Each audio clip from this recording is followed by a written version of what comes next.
নিজের বাড়িতে একবেলা না খেয়ে থাকলেও এখানে অনেক শান্তি। আর কোনো আত্মীয়র বাড়িতে গিয়ে কদিন থাকার পরেই লোকে বলবে, কিরে বাড়ি যাবি না, আরও কদিন থাকবি, এরকমটাই। তো নমস্কার বন্ধুরা, আমি কমলা।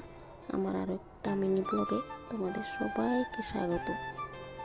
তো এই ভাদ্র মাসে আমাদের পিঠে খেতে হয়, নিয়ম আর কি। তো তাই ভাবছি ছোলাটা লেপে রাখি, মাঝে সময় রান্নাও করতে হয়।